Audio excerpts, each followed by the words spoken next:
There's a few extra kind of practice problems that I wanted to go over. It's not really anything new, but it's the way that some questions might be worded or asked, so I wanted to talk about that real quick.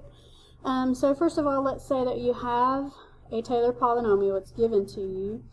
This is the fourth degree, and it's centered around x equals 4. So the questions here ask you, well, what's the second derivative of x, and what's the third derivative of x? And we can tell that by looking at the equation that's given to us. If you remember the original equation, you know how it's the coefficient and then the x term and then the powers 1, 2, 3. You divide by 1 factorial, 2 factorial, 3 factorial, but the coefficient comes with the derivative. And so because we're asking on A about the second derivative, then I want to go to the part that has the second power. So I want to look at the part that has 5x minus 4 squared. Alright, 5 is not the second derivative, because what has happened is it was the second derivative at 4, and then it was divided by 2 factorial because it's the second power, and that equals 5. So to figure out what the second derivative, it says at x, but really should be at 4. To figure out that, then I'm going to like put it over 1 cross multiply and solve. This is 2, so I know that the second derivative at 4 is 10.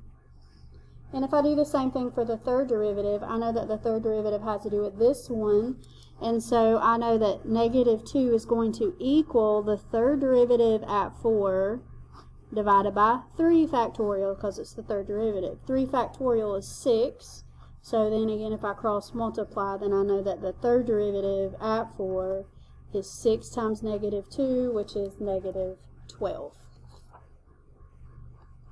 Next is asking you a similar kind of question, still talking about those coefficients in the polynomial. And what we want to do here is figure out what the coefficient of x to the fourth is.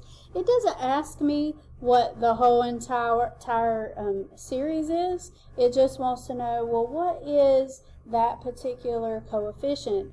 So what I would do first is I would figure out, okay, think about what cosine of x represents. I know that cosine of x, just without the 3x, is 1 minus 1/2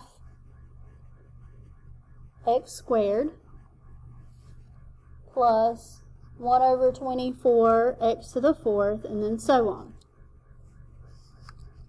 That's 2 factorial, 4 factorial. Alright, if we're doing it with 3x, that means that 3x is going to go in the place of the x's, so I'm looking for the one that adds to the fourth power. If I put 3x here, that'll still be x squared. If I put 3x here, that will be x to the fourth, so I'm looking at this one right here. And I'm going to put the 3x in the x place. So it's not asking me to figure out the whole entire thing. It just wants me to figure out that particular part of it. So I know that 3 to the fourth is 81, so I have 81 over 24, and then x to the fourth. And then, so 81 over 24 is your answer, or if you reduce, it would be 27 over 8. Okay, number 3. So a ball is dropped from a height of 10 feet. Each time it hits the ground, it bounces to 80% of its previous height. Find the total distance. Okay, so it bounces to 10 feet. So I'm going to kind of draw a diagram here. So we go up and we go to 10 feet.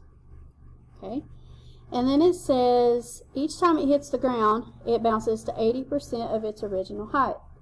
So next time it hits the ground, it comes back up and it goes to 80% of that. Okay, so 80% of 10 is 8. And so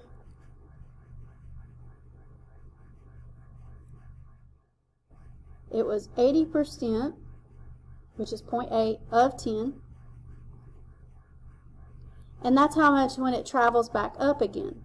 Okay, well, when it travels back up again, it's 80% of that.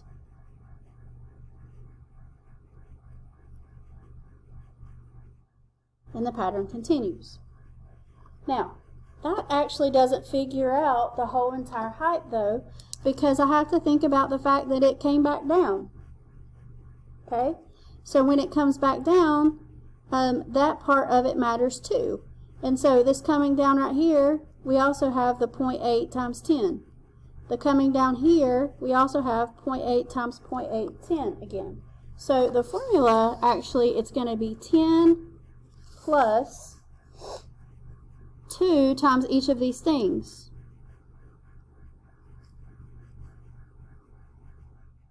And I'm going to square it because that would be squared. And then it would be to the third next time. And then so on. And the reason you don't have 2 times 10 is because it says it's dropped from that height. So it dropped, but then when it came back up, it only came back up that much. But then it had to drop that again. So that's why there's 2 on all the other times. So there's the equation, or like the pattern.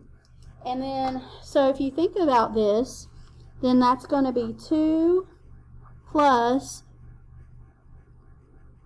2 times 10, or 20, times a geometric formula, because you're multiplying by 0.8 every time. And so 2 times 10 is the 20 there. And then our original, if we don't think about the 10, our original A1 is 0.8. And then you're multiplying by 0.8 every time, so you got minus 0.8 on the bottom there. And so this is what you get for that geometric series, adding it up all together, and then it would equal 90. So it was 10 plus 2 times 10 was 20, because they all had the 20. 0.8 is like our original term, our A1, and then 1 minus R. So this part right here was just the geometric series of the 0.8s. Okay, last one. Find the sum of this equation here. First, what I want you to realize is it is geometric, but it looks weird because of that plus 1. So what I'm going to do is I'm going to rewrite it as that. Because what you do with exponents when you're multiplying is you add it together. So you do 1 plus n on the top, so that's n plus 1. So that's why those are the same. So this is the same as 2 times 2/5 to the n. Now it's a geometric series. And this starts at 1. Be careful to check to see what it starts at. If it starts at 0, you'd plug in 0 for A1. But we're going to plug in a 1. And we get 4/5 for A1. And then R is 2/5, so you divide by that.